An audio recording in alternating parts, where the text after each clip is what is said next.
this visit by Dr. Earhart has been made possible through a grant called Digital Ethnic Futures Consortium, and the PI is Dr. Rupika Risam, who is very well known in digital humanities, and also she works on post-colonial digital humanities. And Dr. Rupika Risam's grant was specifically designed to help researchers, scholars, faculty at minority-serving institutions,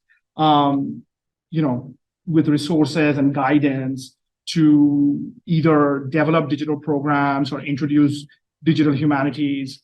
And so I've received the grant twice. The first time I actually created an Introduction to Digital Humanities course, which I'm offering this semester. So there's the direct result of that fellowship that I got. And then this time around, I was able to get some money to in the spring, we had 3 virtual workshops by Dr. Emily Edwards. And now we are very fortunate to have Dr. Amy Earhart visiting us. And it's been wonderful. We had a lovely talk with her in the morning. Then we had a fantastic workshop. And I'm really, really excited about her presentation because it really speaks to what we see as our mission, which is engaging with the community. So let me very quickly tell you a little bit about Dr. Earhart and her bio. I mean, I could keep sort of talking about all the different things that she's done, but she's associate professor of English and affiliated faculty of Africana Studies at College Station. She's a 2020 Texas A&M University Presidential Impact Fellow and a 2019 Texas A&M University Arts and Humanities Fellow. She has participated in grants and fellowship and has received fellowships from NEH, ACLS. NEH is National Endowment for the Humanities for our students here, and the Mellon Foundation. By the way, Dr. Rupika Risam's grant is through the Mellon Foundation too.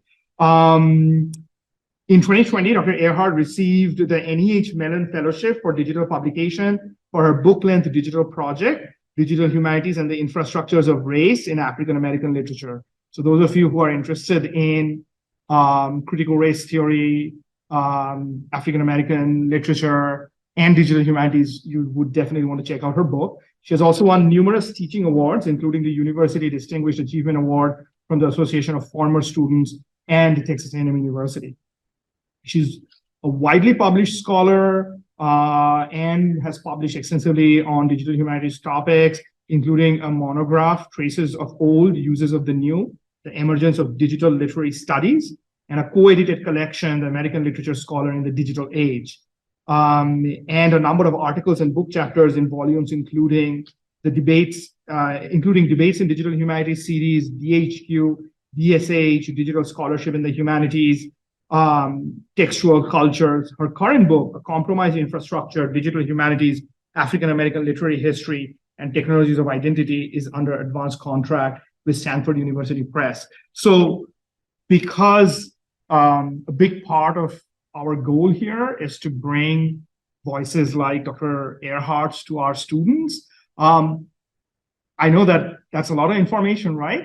But what you should take away from her bio is she would be a fantastic person to talk to also learn about the journals that you should be looking at, where you can get good information on digital humanities and critical race studies, and also if you have questions about where can we get published, also talk to her. And you'll be able to perhaps talk to her after the presentation is over. I'm going to let, it's 4:10. We have about 10 minutes, we can go 10 minutes over 5. But Dr. Earhart, the floor is yours. Thank you so much for coming. We're so excited. Thank you.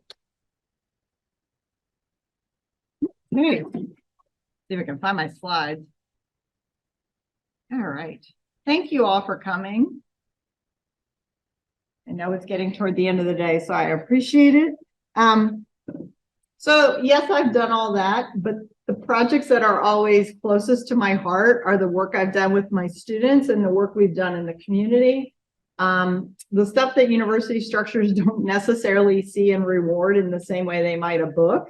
But I've been persistent in this work because I think it makes a difference.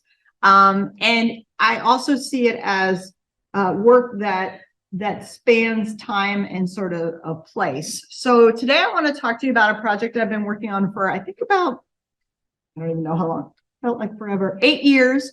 I've been working on the Milliken Massacre 1868, and right now we're working on updating the website. We have a brand new website. But first of all, thank you, Ani, for bringing me here.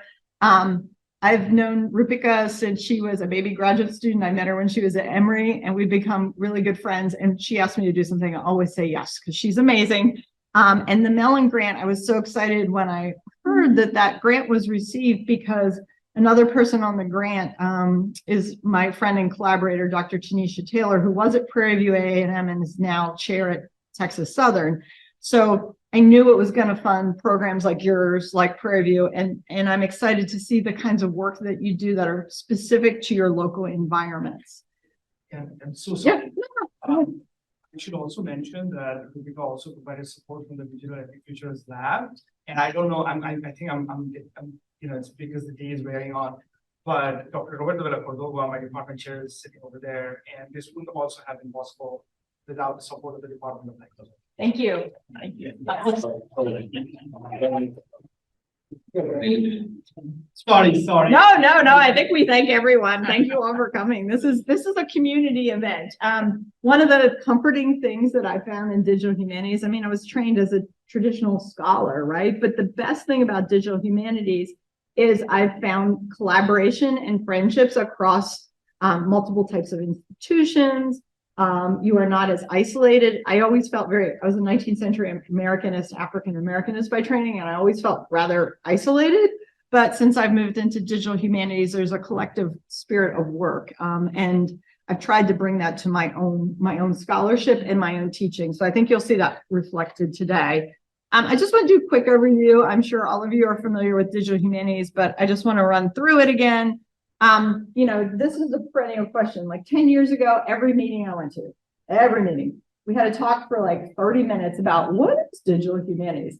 And I was sitting beside Matt Kirschenbaum, who's someone who works at the University of Maryland. I've also known Matt since he was a baby graduate student. And he finally said, there's Google. It was very good. So the reason I bring that up is because I think digital humanities is what you want digital humanities to be. It's technology inflected, but really you as a scholar, as a student, as a community get to sort of decide how digital humanities works for you. So I don't think that, you know, there is some big overarching conspiracy or idea about digital humanities. So I encourage you to think broadly. I really like this idea of computer assisted scholarship in all areas of the humanities. I think that works. Technology, humanities. Public digital humanities, I think, is sort of also correlated to public humanities, which has been getting a lot more attention. Some of that is about audience, of course. We're reaching out to communities, to publics. I think traditionally, a lot of the ways that often my colleagues think about public humanities would be things like, I wrote a paper and I put it online, public humanities.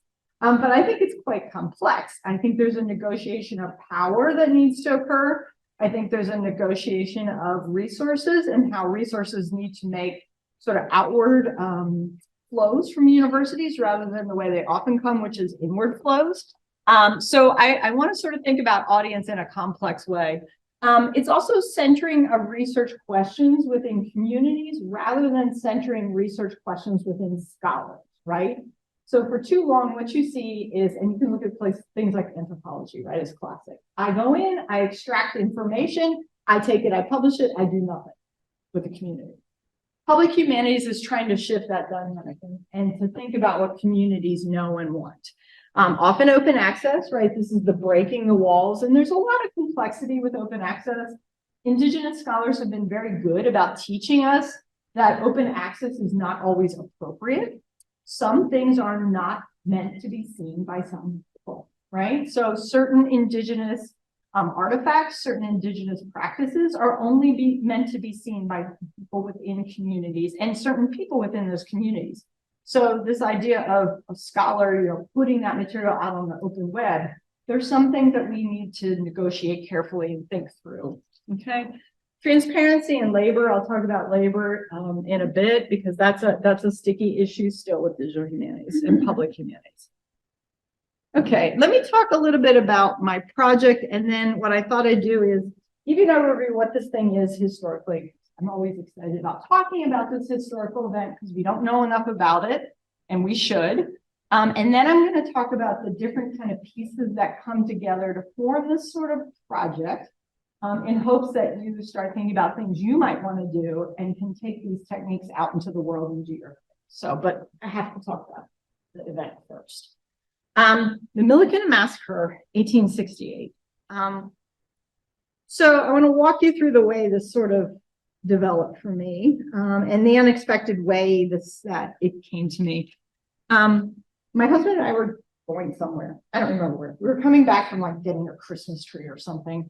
And we drove to this little town that was to the south of College Station, Navasota. And we were talking and he said, what do you know about the history of Navasota? Because it was like some statue of some colonial looking person in the middle of the square. And I don't know. So I did what everybody does. I went and looked at Wikipedia, right? And this line, which has now been excised from Wikipedia, which is interesting in and of itself, struck me as like, wow. Mid-1860s skirmish between Navajotan disgruntled freedmen and Confederate veterans broke out in the Brazos Bottoms near Milliken after a race riot there threw the whole region into a panic, citation needed. An informal militia rallied in Bryan, gathered arms, and caught the train southward toward the angry mob of armed freedmen who were marching on Bryan, a city to the north of Navasota. Many men were left dead and many were wounded after this little-known battle, perhaps the greatest race battle ever fought in Texas. This led to the formation of numerous private militias and ultimately, during the late 1860s, the KKK in Navasota, and on one occasion, a tense confrontation between federal soldiers and a crowd of local white citizens occurred there. Later, the White Man's Union was formed, which sought political solutions when possible to the power struggles in Navasota. I was like, what? I've never heard of this. And I read that and I thought, that seems a little biased. So I did what every scholar does and I started to dig. And the more I thought about it, yeah. Yes. Oh, okay. Sure. Not a problem. Let's make sure. Are we recording too? I know you wanted to do that. So thank you all for asking. I'm glad I logged in on my phone. Let's do that. See if it works. Yes. Yes, we all good? Yes. Awesome. All right. Okay.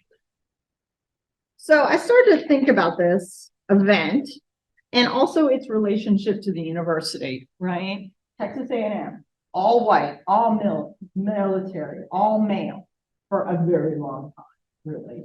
And the transition into being not all male, not all white, not all military was very bumpy and remains very bumpy, right? So I started thinking about like, what is the relationship with this event, which is about 13 miles south of campus? What is the relationship to us? And I decided that this was something my students could explore. Like, we're going to all start at the same spot. And that's also an important thing that I think this project really worked. It worked well with this project because I knew nothing. I was not an expert in it. I knew as much as my students, and we were learning together. And I think it's often a mystery, sort of like pull the curtain as to what scholars do. Like, there's these professors, they do these things. I'm not quite sure what they do. Even when you're a grad student, you're still not quite sure what these professors do and how they come up with this stuff. This sort of pulls the veil behind that process and allows students to see you struggle through things too. And I really like that. Like, I didn't know the answers. I didn't know what this thing was. I could see certain markers I was curious about. Like, I know that everything is always called a riot when it's really a massacre. That's what we know happens in the US, right? Like, I could point to some things.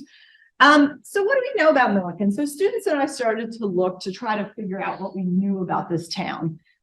Believe it or not, Milliken was the largest and only accessible central Texas city through the Civil War. And that was because the Houston and Central Railroad terminus ended in Milliken at the Civil War.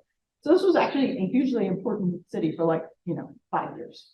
Because that was where you could go on the railroad. Unless you took the river, you were going slow boat, right?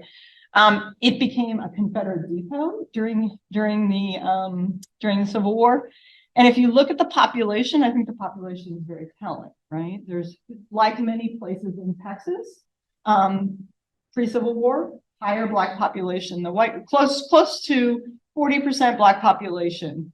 And that was very common in certain counties of Texas. Post-Civil War, things got real murky very quickly. We quickly figured out there were things like a yellow fever outbreak.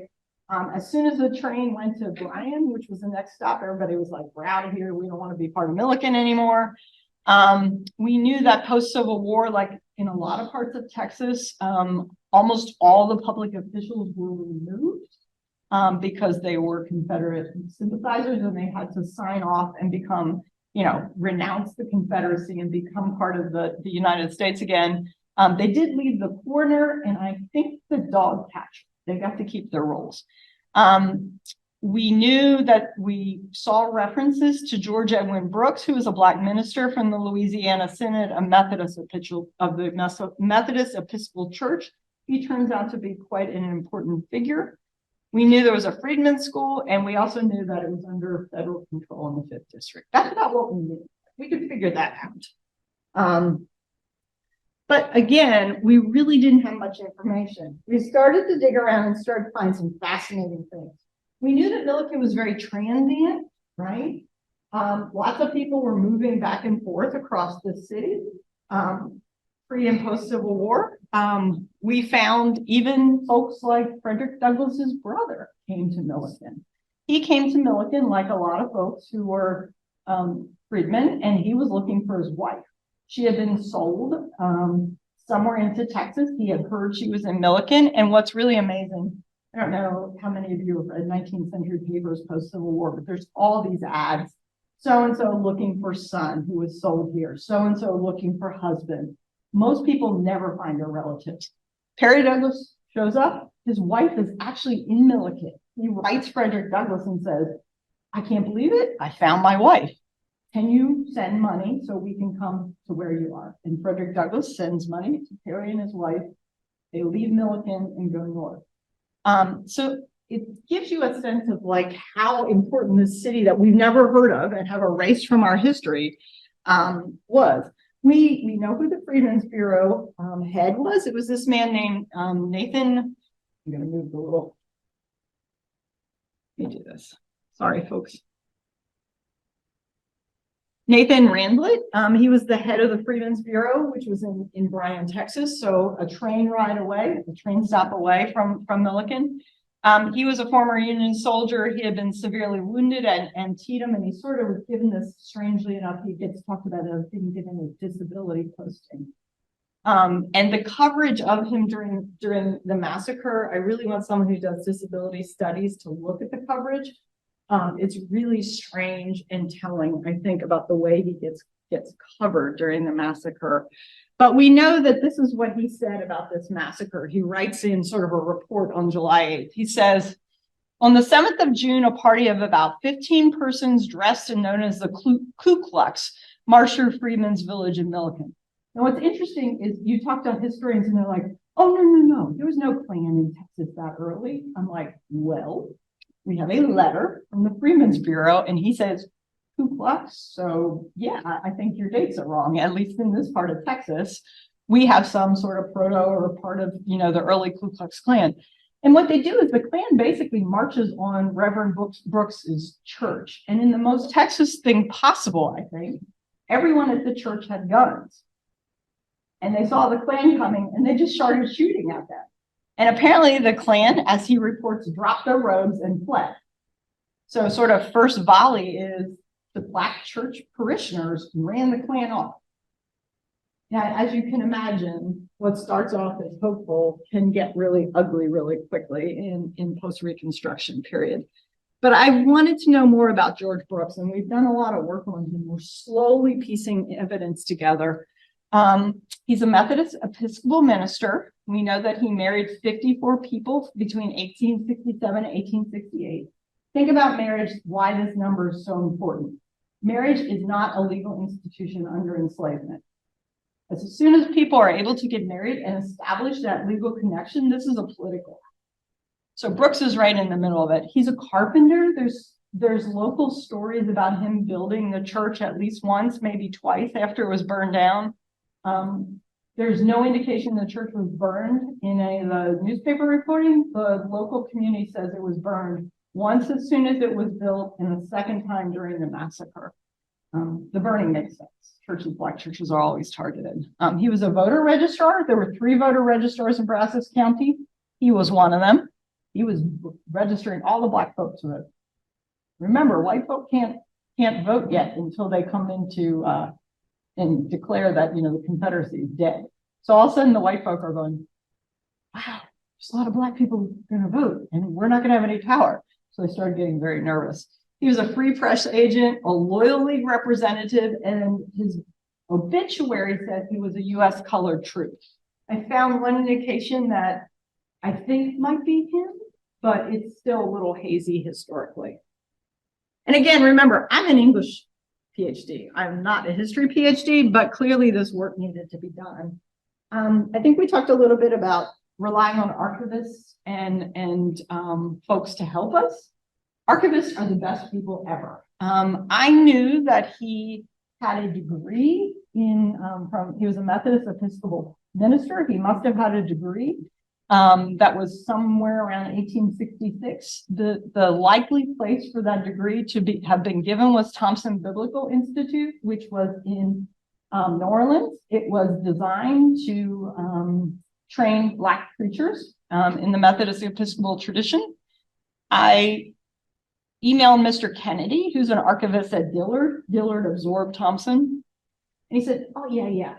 Let me look. I didn't hear from him for months. All of a sudden, he comes back with this information he dug out of the archives. Here we have George Edward Brooks. He's part of the first class that comes into the Thompson Biblical Institute. He was given a stipend by the Methodist Episcopal to live in New Orleans and go through his training. We also can see over here that he's admitted to trial. In other words, he's finished his training and going to be sent out to his first church. So this is what, when you start doing these projects, right, it's really amazing how many people you need, which I'll talk about in a minute. Just some other information. Here's him. Here's George Brooks. If you look toward the bottom, Georgie Brooks Milligan. He was listed as an agent for the Free Press, which would have been a black press that was being distributed. Here he is listed as part of the voter registration, right? Here he is. George Brooks Milligan, he's registering to vote. He's on the list from August 13th. Here's the obituary that we were able to locate, which is the only place that we have mentioned that he's a U.S. colored troop.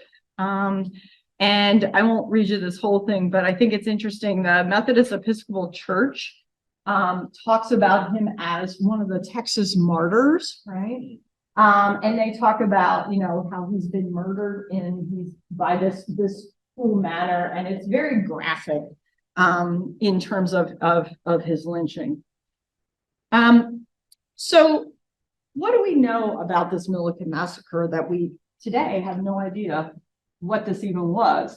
It was highly publicized. This was international news. This event we've never heard of. This is not like Tulsa, where we've started to get more information. We sort of have an understanding Tulsa happened. This thing, which has been erased from history, actually is spread not just through Texas, but it's spread throughout the world. So here's a great example. And this is why I love having students that are working with like Spanish language or Portuguese language, or I've had some students who are German language students. They are really wonderful at doing searches for Milliken. And what you can see is I've had students find references to a Panamanian paper that talked about the massacre. Over there is an Austro-Hungarian paper. That one's particularly interesting. My German's pretty rough, but the translation, make sure I give you the right translation, from that Austrian paper it begins a story something loosely like, you may all go to hell and I will go to Texas. That of Texas. However, Texas does not seem much better than hell for Black people. And that's the start of that newspaper clipping. So this becomes not just nationwide news, but it becomes news across the entire globe. Okay. The New York Times is getting dispatches, and the students always like to look at this one. They're getting dispatches. Notice where that's being dispatched from, what newspaper is feeding that? The Ku Klux Cadet. Question. Yeah. The jet, did that have any relation to the town of Bylor? Or is That I don't know. Related to papers? I think that's just related to the paper name. Bylor is notorious as a sundown town. Yes, absolutely. You start tracing these histories, and they get pretty ugly and complicated. But I mean, I like students are always saying, well, the media today is biased. And then we start reading these old newspapers, and you know, they recognize that bias is sort of baked into especially early newspapers that we're looking at. So this event becomes a nationwide news. We know it's kicked off by this sort of planned attack on the church. What then happens is a rumor starts, like these things always do. And the rumor is that Miles Brown has been lynched by this man, Andrew Holliday. Andrew Holliday is the son of Titus Holliday. Titus Holliday was the biggest slave owner in the county. During the skirmishes, we know that there were Black men with the last name of Holliday killed, whether they're, you know, relatives or formerly enslaved folks. There's some relationship that we want to tease out between these two families. But Holliday was a Confederate soldier, and certainly didn't seem a friend to the Black community. So there was this rumor went around that Miles Brown was lynched. And so Brooks gathered a posse, as one does in early Texas, and he headed out to find Holliday and to lynch him because it's frontier justice. And the Black community decided if it worked for the white community, it works for the Black community. But again, you can imagine how that went. So it gets blown up in the papers as this riot. Brooks puts the Black community together into military formation. He marches people on the Milliken Green. Everyone's carrying guns. They make a perimeter around the Black Freetown, a defensive perimeter to protect women and children. In the mind of the Black community, it's pretty clearly this is self-defense and a way to make a stand against what is surely to be coming. And what happened is exactly what you would suspect. Telegrams were sent to Bryan. Bryan was a notoriously horrible, sort of hellish central Texas town that was very dangerous. Bars and brothels were cleared. People were put on trains with guns. They were sent to Milliken, and over a period of 3 days, the papers report anywhere from 500 to 300 folks were murdered. No white folks were killed, only Black folks were killed. We have found some indications that there were a number of orphans sent to colored orphanages. So we suspect that this was not just targeted to the people who were patrolling around Black Freetown, but there was targeted killing as well of women and children. Can't prove that, but we know what the local community has been telling us. So we've been trying to sort of recreate this event and gather primary materials that people can read about this through these primary materials. The only paper we have, and students are often interested in that, there was one Black Republican paper in Austin. It is the only paper that caused this event a massacre. Every other paper calls it a riot. So that makes sense historically as well. Okay. One other thing that has been very interesting, and then I'll talk about just the sort of mechanisms of these kind of projects. You can sort of see information has come in dribs and drabs, right? We'll find one thing and then it'll be nothing for a while. And then we'll find another thing, we'll get excited. And the story keeps shifting the more we learn, right? Because the newspapers give one side. A lot of the archives that we can get a hold of, we have to do a lot of digging to locate this information. It's been largely under historicized. There was a scholar at A&M who worked on this for a while, and he has, Dale Baum has a pretty good baseline, but he worked pre-digital. So my students can go online and find way more than Dale Baum did over his 30 years of being a historian working in archives.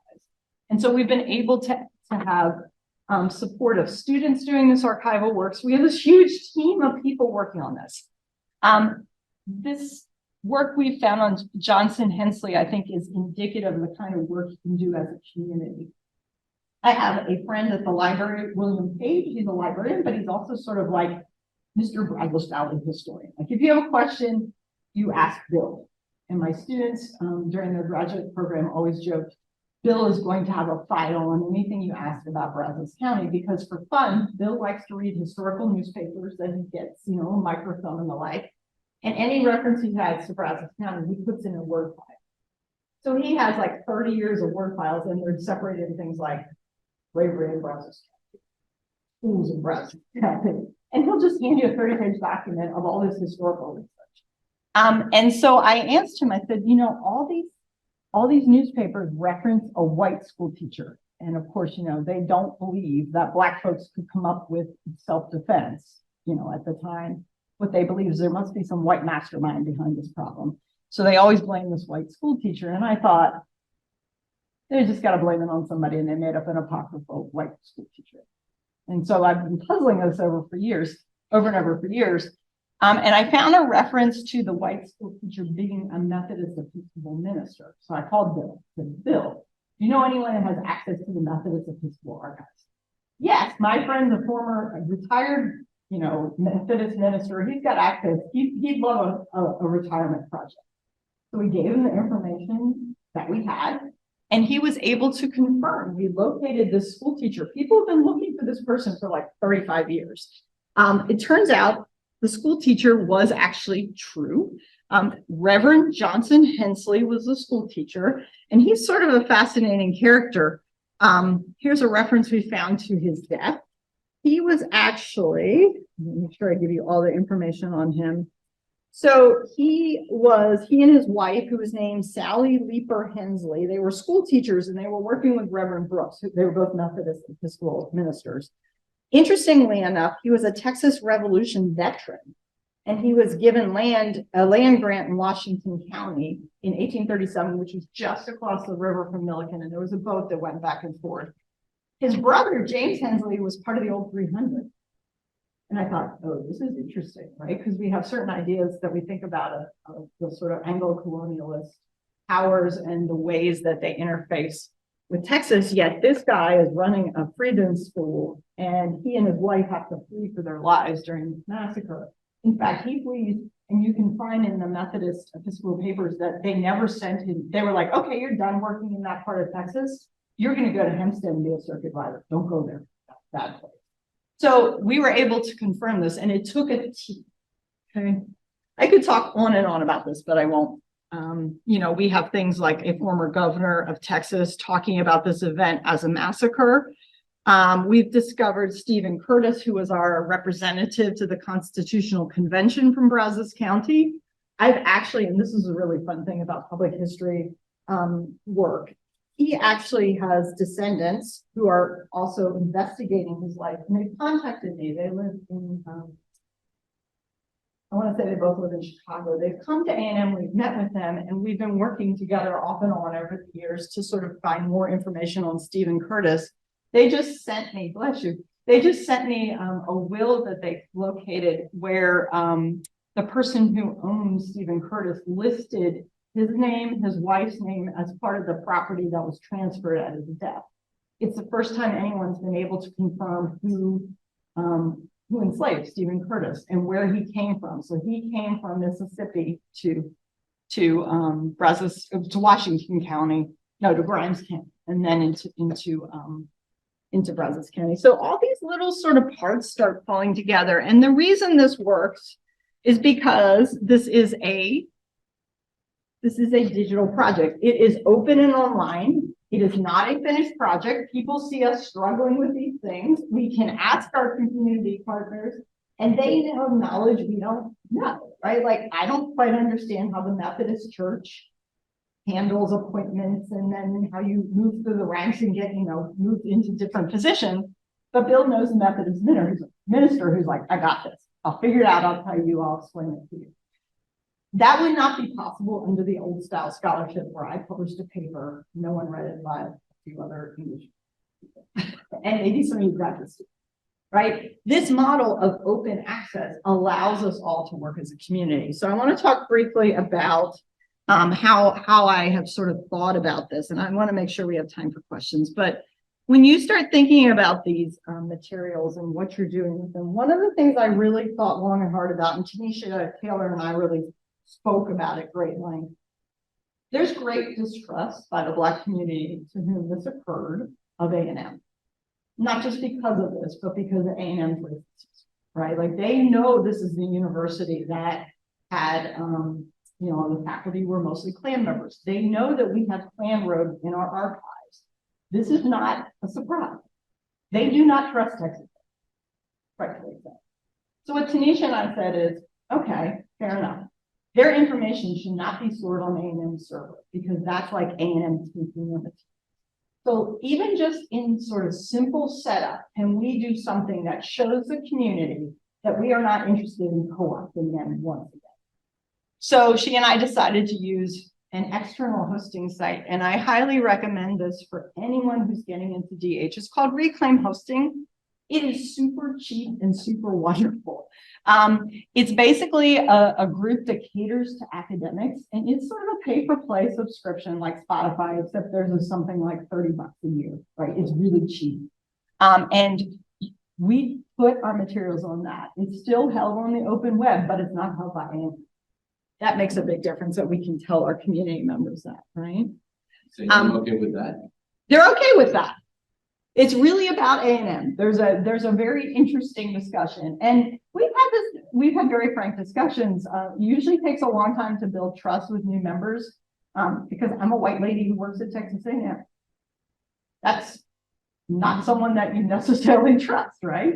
And so even little things like this, every decision I've made, every decision we've thought about with this project has been deliberate to sort of show the power is not us, the power is you. And even something as simple as this is really super important. For those of you that are interested in these projects, notice that you can install Ameka, you can install WordPress, you can install Scalar on this. There's lots of like little plug and play things. And also I will say, this group has really weirdly amazing customer service. I had a grad student who was finishing a project on Zora Neale Hurston, and something happened to her website, like it just blew up. She's like, oh my gosh, I was going to show my classes. And I said, well, email them and see what they can do. They worked all night to fix it because they knew she was on a deadline. And by the next day, she had a fixed site. Like they truly are people behind this. This is not like, some monolith out there. So there's lots of possibilities. The other thing, I don't know if you all have used it, there's also a program that you can use called Mookadoo. Has anyone played with Mookadoo? Mookadoo is a content management system that specifically was designed for Indigenous communities who have things that they want to digitize, but only certain members to be able to see. So you can set up a profile that's like, you are an elder woman. You can tag materials only for elder women, right? So it can be open access, but only for certain people. So if you have a project you're working on that you're working with, say, communities that you want to have a hierarchy or a schema for how people look at the materials, and these people can see this and these people can't. It also has Mookadoo in it. Okay. Omeka, we've talked about. I know some of you all have used that. This is what we're using as a backend. It's a very simple way to create a website that is focused on items. So what we were doing is collecting primary items. So this works really well for us. You can see the backend is super simple, like text box with the directions. And so these are sort of simple ways to have a technical infrastructure. We've talked a lot about pedagogical approaches. I know you all are already doing projects in your classroom, but I want to briefly touch on that because this project would not be without lots of students who put time and effort into it. I always tell my students that we're going to make more. It's a process-oriented class. It was kind of like what we did earlier with Voyant. Like I could talk at you, but until you did it, you didn't understand it. So making to learn is super important when we're working with DH projects. And I know Ani has talked about this, stair-stepping projects. I often think about a big project, like Millikan. How can I divide it into little chunks that we might do for certain classes over a long period of time? So the way this project works for, say, my African-American Lit class might look totally different than the way this project works for Texas Lit.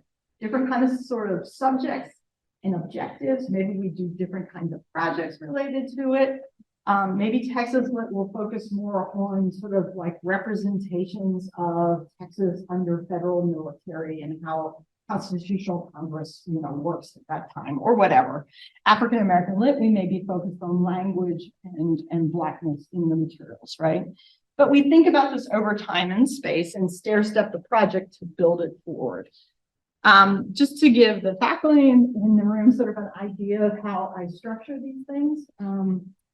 We never have one big project. My syllabi often look like this. We have this thing, I break it into 12 pieces. The reason for this, though, is if we have a project, I don't want to throw it all at someone at once. Like if I told people, we're using Omeka and we're going to make a digital object and we're going to put it, in this website, people go, ugh. But if we break it into pieces that have traditional skills, so for example, one of the best things about doing this project is teaching research. The stuff that's always so hard to teach really works well with this project because you have to do real research. You can't just go to the library and type in, Zora Neale Hurston, eyes are watching God. I'll take the first 5 things and that's my citation. I'm done with my paper. That doesn't work with this project. You have to figure out where you look, how you look, why there are different databases and why they might be important. So we spend a lot of time just thinking about like research skills, what you need for this project. We turn that into annotated bibliographies, which are very familiar to our students, and finally move into the digital components and end with a traditional research paper. But the research paper is based on their research, right? We're not adding new things on top of it. For those of you that are doing Texas history, and I would encourage you all to think about this for your own local histories. I know you have really great collections at the library, but the portal to Texas history has become an invaluable resource for all of us that are looking in any way, shape, or form about anything to do with Texas. There are digital government documents, there are digital newspapers, there's image series. It's all free, it's all open. It's not behind a paywall at all. And especially if you're working on something like, I don't know, the King Ranch, for example, you decide to do something on King Ranch, you'd be amazed at what kind of reference materials there are for contemporary King Ranch kinds of issues. I don't know, are you all familiar with the Refusing to Forget series project? This is a project you all might want to know about. Refusing to Forget is a multi-institution project which looks at particularly Texas Ranger violence and murder against Mexican and Mexican Americans in the borderlands in the turn of the century. And they've been documenting this over a long period of time. I think one of the places they've gotten a historical marker for was the massacre, the Portales massacre, in which the Texas Rangers murdered large numbers of men, women, and children. And this is not uncommon, the violence in the border. They have used this extensively to document that in historical materials. So there's lots of applications for this. Okay, so what this always means is more lab time, less content time. But that means that we have more of a focus on concepts and skills than we do on just memorizing things. Students always tell me by the end of this project, when we've worked with this material, that they never really understood what scholars did, like how they made the papers and the knowledge. But now that they followed something through from conception to finished research paper about an archive or a piece of newspaper they found, they're like, oh, I kind of get what you all do. This is actually interesting. It's not so plug and play. Like when they write a normal paper for us, what often happens is, they find the first 5 sources, they make it work because they got to get the paper done and we're done. And this project kind of approach does give them more control and more flexibility, I think. But I always warn people, like with all digital humanities projects, you have less control with this in your classroom. Things could go badly. I've had times where these kind of projects just don't work. And I think it's a good way for us to model that for our students. Our students are really, really afraid of failure in any way, shape, or form. And this is a way to model that even with failure, sometimes you can learn things out of it, and it's okay. Scholars fail too. We all fail. I think the most horrible thing that ever happened to me in a classroom was we were reading the autobiography of Malcolm X, and students were doing a mapping project where each of them took a location from Malcolm X's autobiography, a New York location, and they researched it. So it would be like, Malcolm X went to Jimmy's Chicken Shack. Find some historical reference to that. Find some pictures. Where was it located? And then we basically dropped the point on the map, and it made a little, float. We were almost finished. It has little points in the map. And the DH Center was running the server. It blew up. And for some reason, no one had backed it up. And the whole project vanished into the ether. And what I said to him was, this happened. Should back it up. That was not my fault. That just happened. But we had all the materials building to that point. So I told him, look, I can see what you've done. You did what I asked you to do. We don't have a finished project, but you went through the process. And we could talk about when things blow up, what the failure is, and what you still learned in the process. So I pivoted. And you have to be willing to do that. You can't have total control with these kinds of things. That said, students are really crucial to these projects.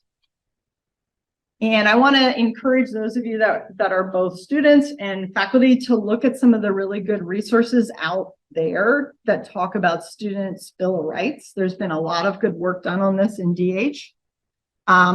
Make sure that you are crediting your students. My students, I always make sure they have a CV line. I don't care what we did.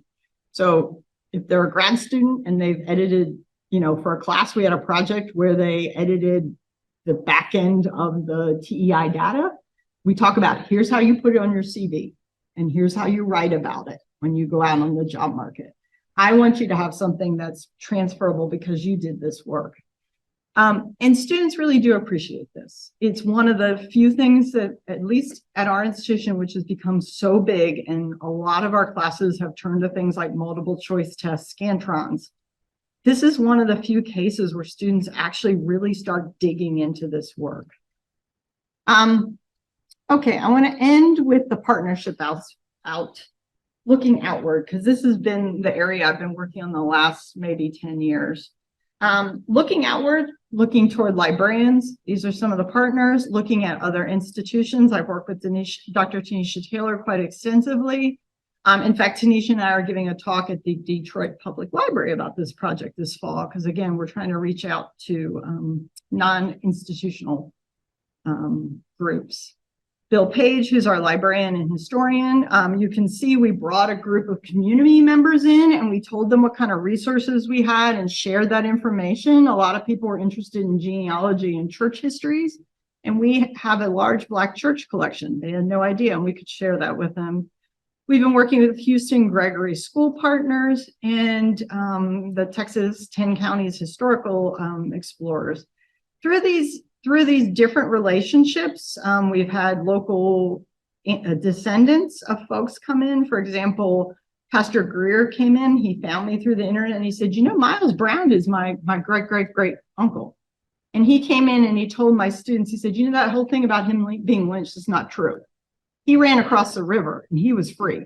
My students were like, really? This is cool. So my student did what good scholars did. They went and started reading census material, and look what they found. In 1870, just 2 years after the massacre, they found a Miles Brown, right age, right gender, right race, living as a farmhand with a Black farm family across the river. And I was like, yeah, that's about as good a confirmation as you can get. That family story seemed right.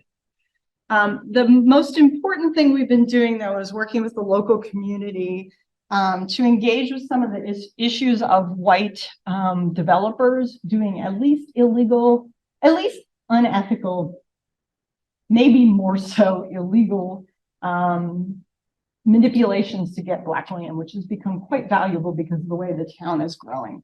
So we've been sort of thinking about this as restitution. In other words, we're not just going to take information from your community and talk about the Milliken Massacre.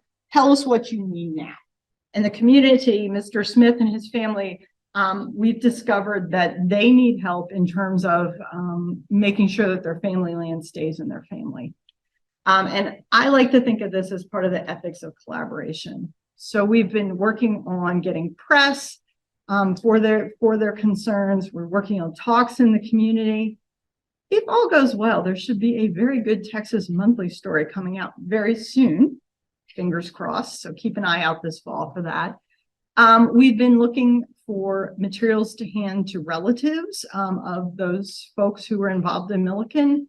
And most importantly, one of the things that is near completion is my students were very clear that if the only marker in Milliken is for the Confederate depot, this thing happened there, this Milliken Massacre, why can't we have a marker too? So with the community group and with the students, we have managed to secure a marker, a Texas historical marker, and that marker should be going, TxDOCs ever gets it together, it should be put into place any moment.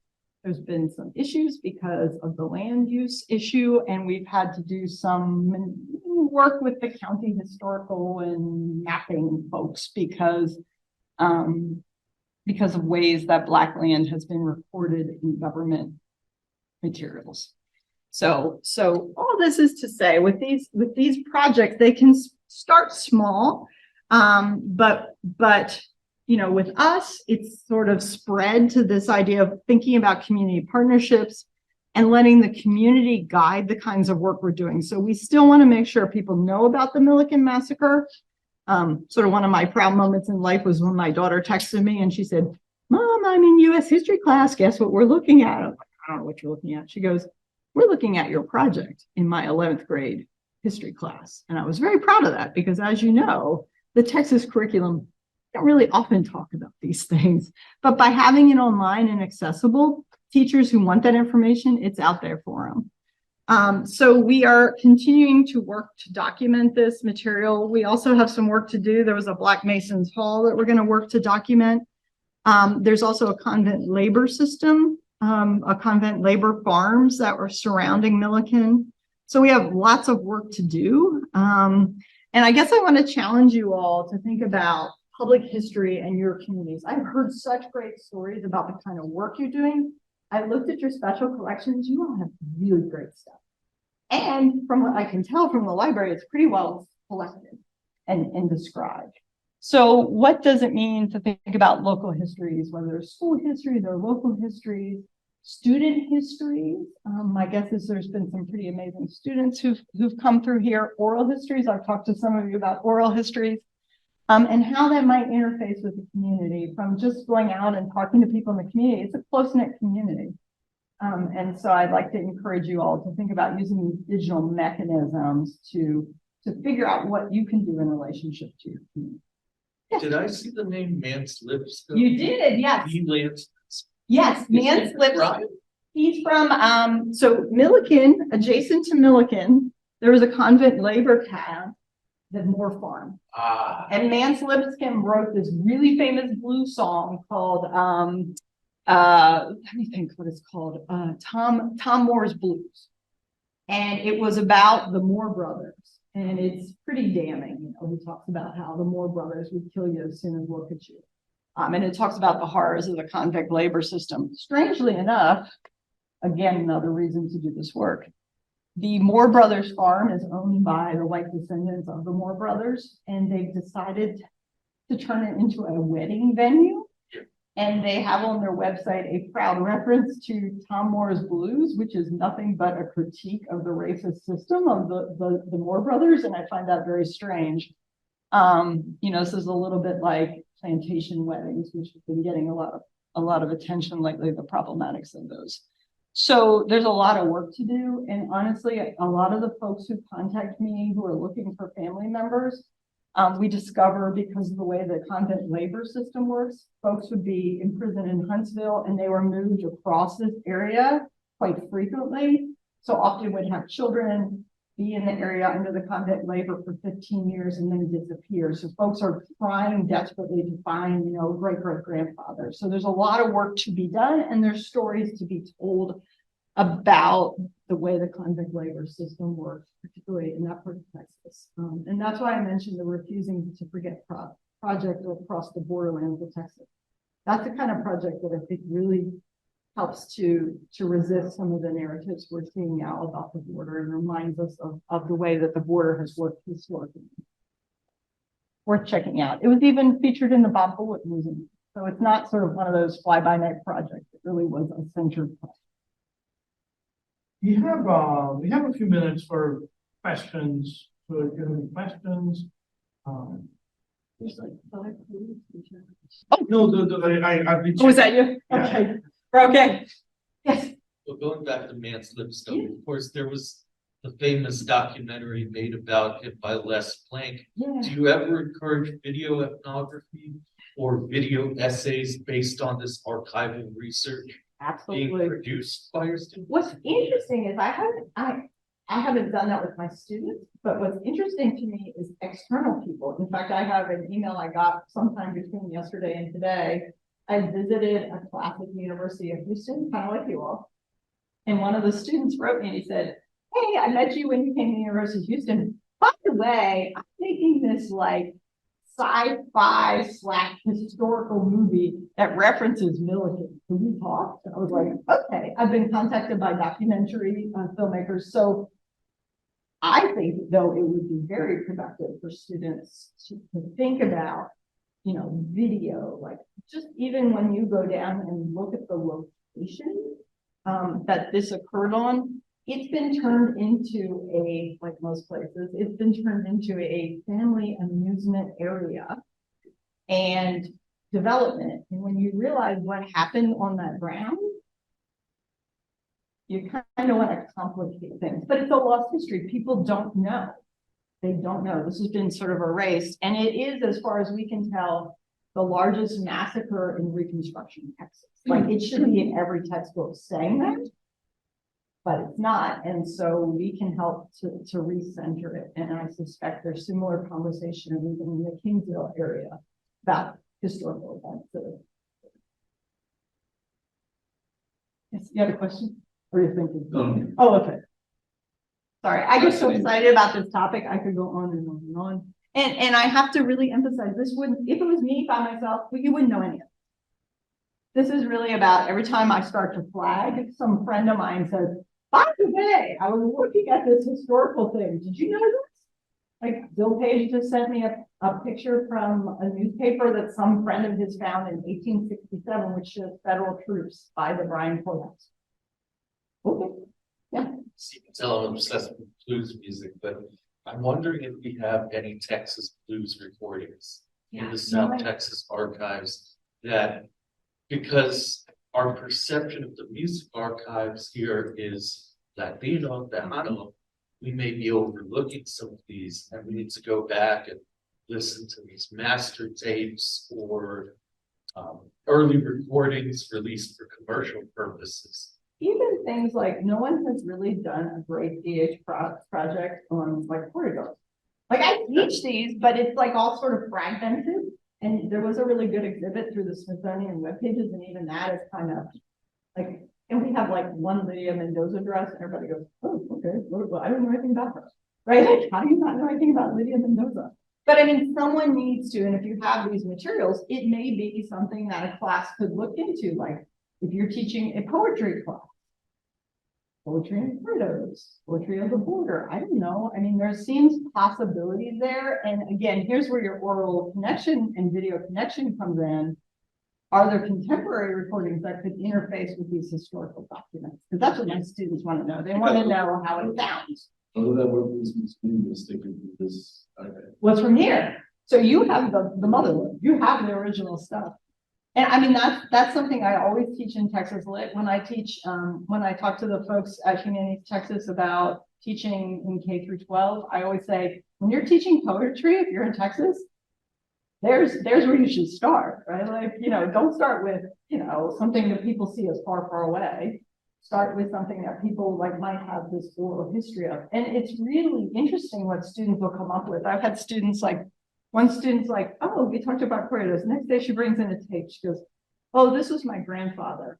He traveled the border. He was a singer. Here's a tape of his music. Okay, let's listen to that. Let's talk about that, right? So it really centers the students and the local community.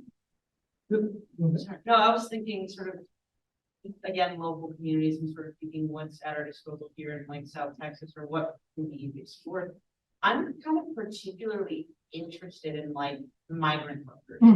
And specifically, this is my kind of experience. My grandmother, you know, family of migrant workers, but at one point they were living in Lawton, Oklahoma on an Apache reservation. So my idea here is I want to, I'm sort of been inspired and kind of brainstorming here for the past, like, anyway, sort of thinking about like Native American relations within like, you know, migrant communities. Absolutely. If that makes any sense. It does make sense. And you might be surprised what's there. Like I had a student and she's like, she went over to the Cushing Library and was poking through stuff. She goes, do you know we have Cherokee Indian papers?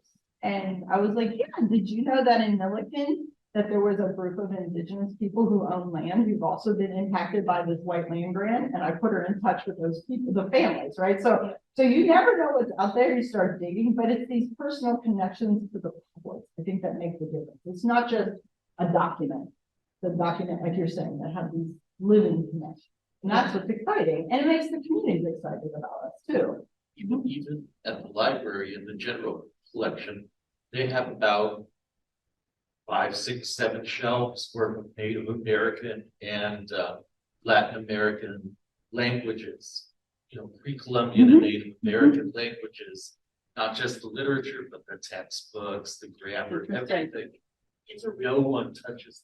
I feel like it's a really interesting angle, kind of considering, you know, the indigenous population versus, you know, in, you know, like Mexico versus like the United States. And again, seeing that connection at play, especially in the southwestern area. Most of us Hispanics are part of it. Mexico, yeah. The other thing to think about too, and I don't know if you hit this with your library or not, we're at a moment with our library that they're really clearing the shelves. And what they do is they have this plan for certain things that have not been text or what get cleared.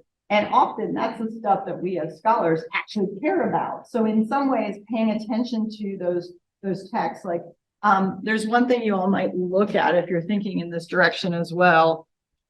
Just throw this up here because it's a great project. Okay. There's this project called Brook Traces by this guy, Andy Stauffer, who's at the University of Virginia. And I always encourage folks to look at this. It's really cool. What you do is you have a student group and you go into the open stack. It's about material culture. And you're looking in older books to see what kind of annotations are there. And you document them and add them to this website. So you can see they're looking for citations or marked copies of library books published before 1923. So I have my students always do this, and you never know what you're going to find. Like we found on the open stacks at Texas A&M a first edition of William Wells Brown, and we're like, what is he here? But you can find strange things. Like A&M has a very good military collection. So one of my students found a book that was like the biography of Andrew Johnson, and it had an inscription, because these are citations you're looking for, markings in books. There was an inscription to so-and-so, this is given to you on your 18th birthday. It is representative of the values that we hold dear, love, father. And then it had a name and a date. And this student, who was like pretty much like he was on the way out the door, he was almost done the class, he wasn't paying attention for whatever reason. I wanted to know who people were. This individual. So he came in the class the next day. He looked off the driveway. Turned out he had spent 2 days straight searching through ancestry. And what he discovered was truly a remarkable story. He had figured out that this person was the grandmother of a Hollywood starlet, the actress. And she had moved from Texas to Hollywood and was a starlet in the 50s. She had a son whose name is Chris Pine. And he was like, Chris Pine in the library. And it's a remarkable moment of this kid who was like not paying attention, was not researching. He took those skills I was really trying to teach him. He he was able to chain his way through all this historical documentation to do what a scholar did. And so you just never know. And it's what can happen serendipitously, both within the classroom and within the community. And it's a weird combination of digital, but not forgetting the material without forgetting the community. And that's where our communities and our students